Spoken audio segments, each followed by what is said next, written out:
Bismillahirrahmanirrahim. Mr. Noel Callahan, Vice Chairman of EU ASEAN Business Council, Mr. Joe Miyake, Head of Banking for Asia and Middle East, Corporate Institute Banking, HSBC, distinguished members of the European Diplomatic Corps, senior officers, business leaders, and esteemed partners. Assalamualaikum warahmatullahi wabarakatuh, and Salam Malaysia Madani. Excellencies, ladies and gentlemen, I'm deeply honored to extend a warm welcome to all of you to the 11th ASEAN-EU Business Summit.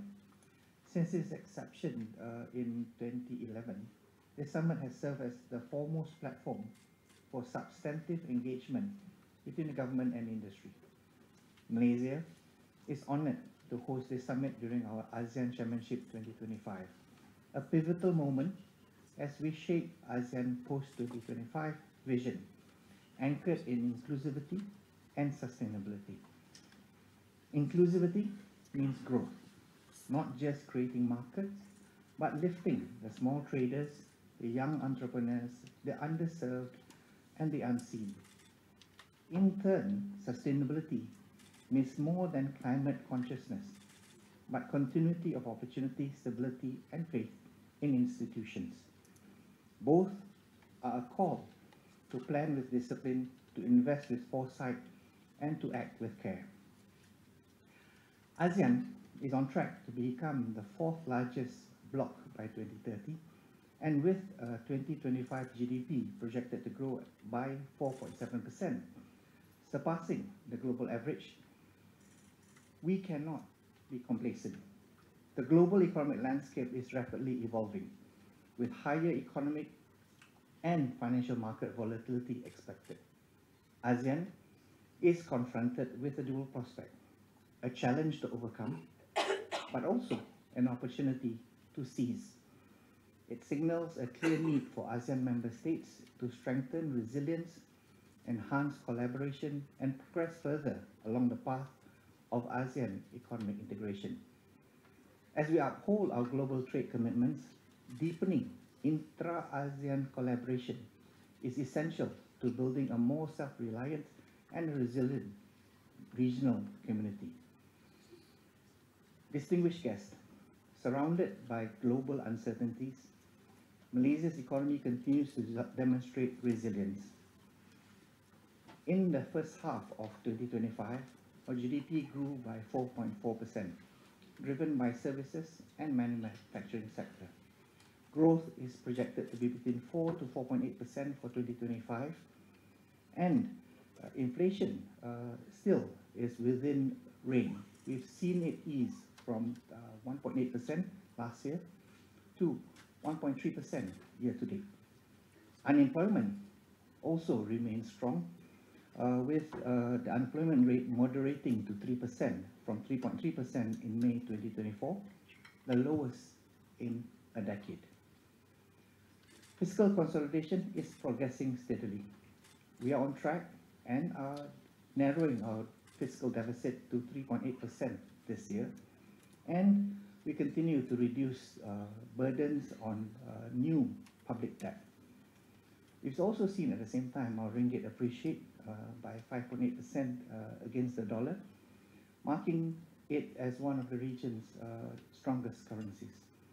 These achievements are underpinned by structural reform, rationalized subsidies, an expanded tax framework, and disciplined fiscal management. Malaysia stands at the crossroads. Budget 2026, the third budget under the Economy Madani framework, the first for the 13th Malaysia Plan, reflects our commitment to fiscal resilience, inclusive growth, and good governance. Centered on these three pillars: raising the ceiling of national growth, raising the floor of living standards, and driving reform through good governance, transparency, and digital public service. Looking ahead, Budget 2026 is targeting high growth, high value sectors, including semiconductors, renewable energy, artificial intelligence, and sustainable infrastructure. Under the Economy Madani framework, Malaysia dual ambition of raising the ceiling and raising the floor is a strategic move of balancing between enhancing economic growth and improving the people's well-being through targeted subsidies, expanded social protection, and reforms in healthcare and education. This year, 13 billion ringgit in cash was dispersed through our Sumbangan Tunai Rahmah and our Sumbangan Asas Rahmah schemes, benefiting 9 million low-income individuals and households to ensure that they can manage with the cost of living pressures at this point of time. In 2024, Malaysia also has successfully attracted 378.5 billion ringgit in approved investments across services, manufacturing, primary sectors, and which reflects a consecutive record-breaking year. Through the ministry's Gear Up program, 6 of the Malaysian government-linked investment companies have pledged to enhance their commitment into the country and will be stepping up their investments by 120 billion in domestic direct investments over the next 5 years, on top of the normal 440 billion of investments in public markets. This commitment will catalyze growth in high-value sectors such as semiconductors, renewable energy, and artificial intelligence, generate quality jobs, and uplift living standards. In doing so, Malaysia strengthens its domestic foundations while aligning with ASEAN's vision of a deeper connectivity and sustainable growth areas, where European partners have long been valuable contributors. Our commitment to inclusive growth through such sustainable initiatives such as major infrastructure projects such as the Light Rail Transport Link Line, LRT3, the ETS service, the Electronic Train Service, the East Coast Rail Link, the Pan-Borneo Highway, and construction of Hospital Sultan Aminah II are actively underway. These projects aim to improve connectivity, transportation networks, and healthcare access across Malaysia. Education reforms are being established through the National Education Council, aligning learning with demands of high-growth industries, initiatives to promote STEM education, technical and vocational education training, TVET, and lifelong learning programs are preparing our workforce for the digital and green economy. These reforms aim to enhance skill development and ensure future competitiveness. I guess these are just small indicators of what we've been trying to do in Malaysia at this point of time, which is effectively press the reset button.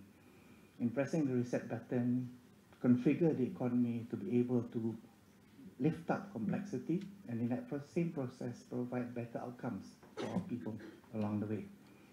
And at the same time, make sure that our reform also addresses governance in a better form. Because without governance, we will whittle away the improvements that we have actually gotten throughout this year. And I'm glad to say that Malaysia's financial standing remains strong, with Moody's rating at A3, S&P Global at A-, and Fitch at BBB+, all with stable outlook, reflecting global confidence in our economy. Malaysia also achieved the largest leap in IMD World Competitiveness Ranking 2025, rising 11 spots to 23 out of 69 economies. This marks our best performance since 2020, and the only country worldwide to achieve a double-digit improvement. Launched on the 31st of July this year, the 13th Malaysia Plan themed Melaka Semula Pembangunan, which means reshaping development, outlines 3 strategic dimensions: cultivating high and sustainable income, and ensuring an inclusive quality of life, preserving our environment. It is anchored on 4 pillars: enhancing economic complexity, strengthening social mobility, accelerating public service reform, and improving environmental sustainability.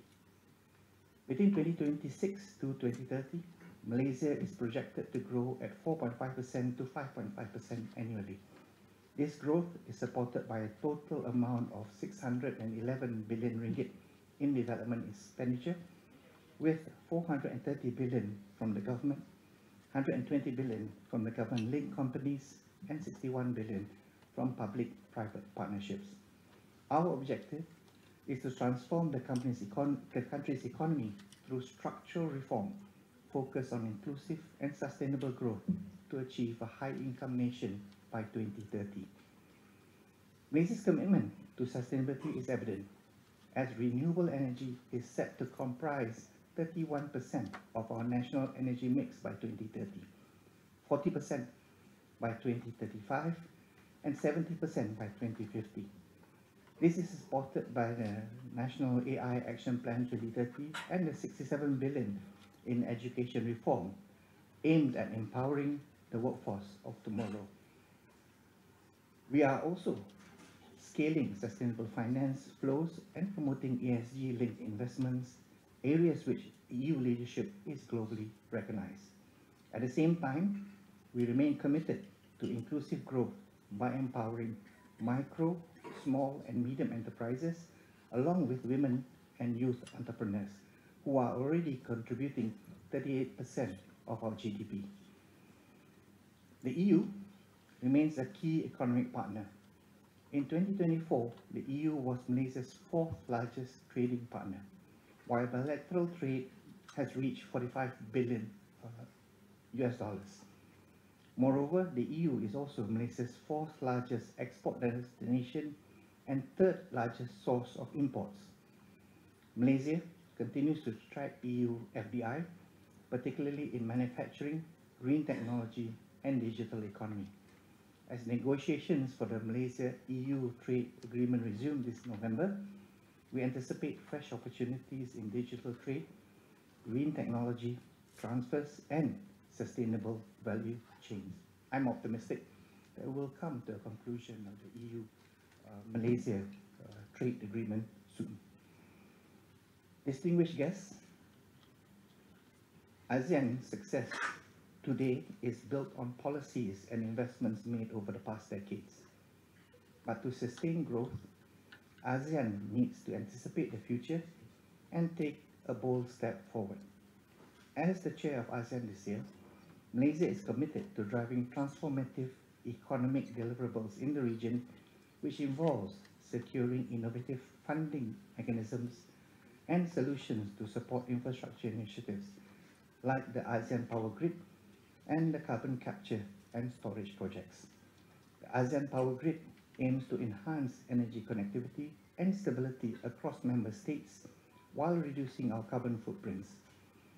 In directing financial flows towards decarbonization and green efforts, the region has developed the ASEAN Taxonomy for Sustainable Finance, which investors, financiers, and funders can refer to when making decisions.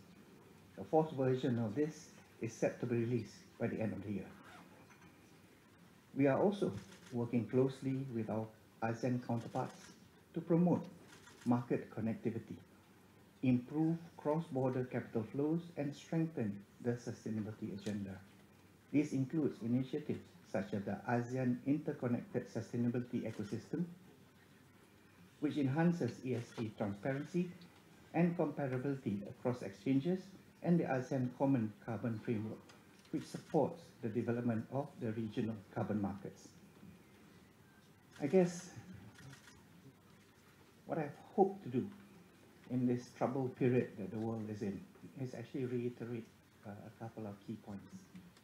Firstly, I think Malaysia and ASEAN stands firm on multilateralism and rule-based trade. It has been the backdrop for growth throughout all the years that we've been around. And we look forward to partners such as the EU to continue to strengthen and reconfigure trade as we move along. I think together in rebuilding a much better world ahead, we have both joint prosperity able to be shared between the various parts of the group. And I'm confident that with support, with partners from you guys and us, we will be able to strengthen this bridge. The Malaysian economy, as I alluded to earlier, continues to transform. The Malaysian economy continues to have resilience along the way, and that bodes well for the future. And I'm a firm believer that the same characteristics that you see here in Malaysia are also represented across ASEAN. And across the ASEAN membership, the ties that bind us continue to be strengthened. A lot of trade efforts have been facilitated, whereby inter-ASEAN trade now becomes a key priority that we want to strengthen. Among the key innovations that we've been trying to do is to facilitate easier cash and payment systems across ASEAN. What we've been trying to facilitate is harmonization and coordination of regulations across ASEAN, therefore building the bridges for much more interconnected ASEAN. A much more interconnected ASEAN, a much more integrated ASEAN provides stability in this region. A stronger, capable ASEAN also offers the EU a strong trading bloc to work with. And I believe that we can lay further roots of strength through the partnerships and the discussions that we will continue to have as we move forward. So to me, despite the challenges that this year has brought, I think the silver lining points us to a better future. Thank you.